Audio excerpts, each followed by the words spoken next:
Hi, welcome to the bathtub, where when you hear this sound effect, we stop it really quick because we don't want to get sued.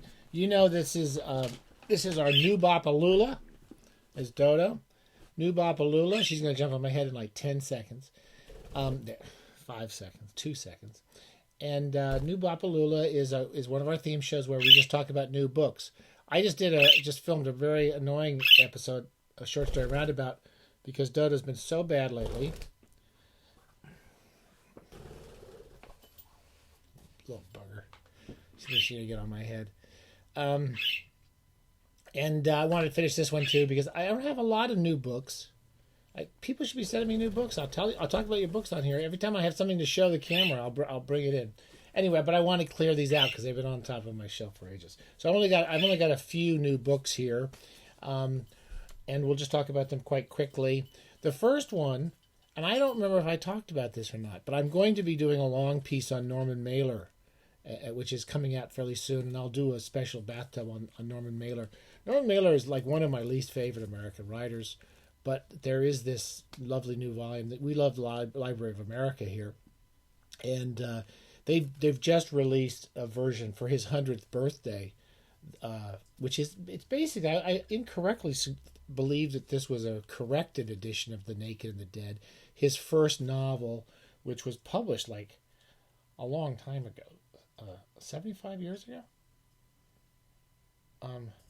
75th anniversary of Naked and the Dead, which is there's a lot of good stuff in Naked and the Dead. I think it's too long. I reread the whole book just recently, and I like lots of it. It's quite a grueling, upsetting, very much an anti-war novel, and very much an anti-military.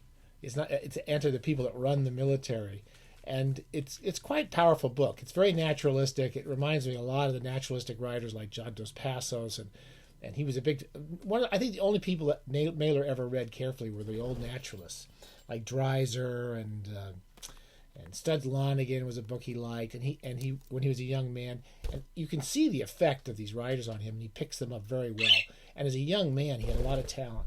So there's lots of good stuff in that book. It's too long for me, and so I would say the two books of his I will speak highly of is this.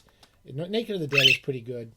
I'm not a fan of most of his books, but I did really like the Executioner's Song, and we'll probably talk a bit about that in a future episode. Anyway, that's a new book from Library of America. Two more books from. We've talked about this series here, right? The MIT Press is bringing out this kind of cool covers. They're what are they called? The Radium-Age books. They're the series editor is a guy named Joshua Glenn, and each one has different afterwords. This one has an introduction by Connor Reed. I'm not wild about the introductions, I gotta say, in this series so far, but they really should get some of the interesting critics. John Clute would do better introductions for this, or some of the Kim Newman types who I think could write some pretty powerful, interesting introductions. But anyway, this is two by Arthur Conan Doyle. Everybody loves Arthur Conan Doyle. I don't know anybody who doesn't like Arthur Conan Doyle, especially Sherlock Holmes. One's called The Lost World. I just know the movie. I never read The Lost World. Where they go off to is it Professor Challenger, who goes off to some island where it's filled with dinosaurs. I think big influence on Michael Moorcock, one of our bathing buddies. Anyway, there's two of them, and there's a Poison Belt. I forget what that one's about. But that's a kind of, they have cool covers. They're nice editions. It's a nice series. You might want to think about getting it. Here's the other one coming out from them, Cicely Hamilton. It's called Theodore Savage.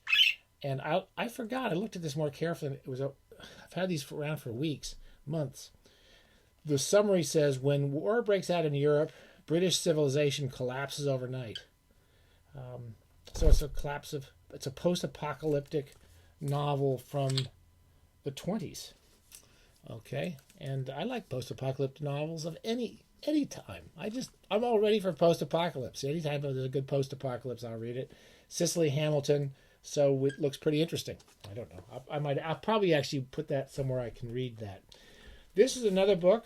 We're always I feel important to mention them because we really like this publisher, Tachyon. It's a new novel from the world of the breakout novel Firebreak, an exciting new adventure of corporate corruption.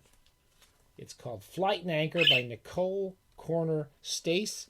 I know nothing about her or her book, but I'm sure that if Tachyon published it, it must be pretty cool.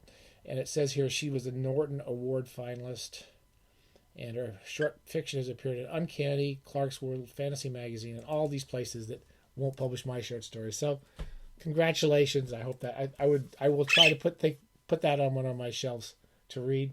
Finally, I'm glad I went through this stack of books. This is called Misadventures of a Rare Bookseller, Once Upon a Tome, by Oliver Darkshire. Now, I don't know who he is, but he's an antiquarian bookseller who lives in Manchester, England. I can't show you his picture, but he looks like an antiquarian bookseller. And it's gotten good reviews, and I like books about antiquarian booksellers, and it's a nonfiction book. And I got this hoping I could review it somewhere. I asked a few people if I could review it, and I couldn't get anyone to do it. So, sorry, I tried. And but it's another book I would probably like to read, and for those of you who are interested in booksellers and book collectors, which I think most of us are, this looks pretty cool. So I didn't get to review it, but I would like to read that someday. And it's from W.W. Norton and Company, and it comes out this month. So there you go. All right, very short episode. Dodo wouldn't let us do any more than that. I'm going to pick up the poo off the keyboard. It's the old masturbator. Have a great bath.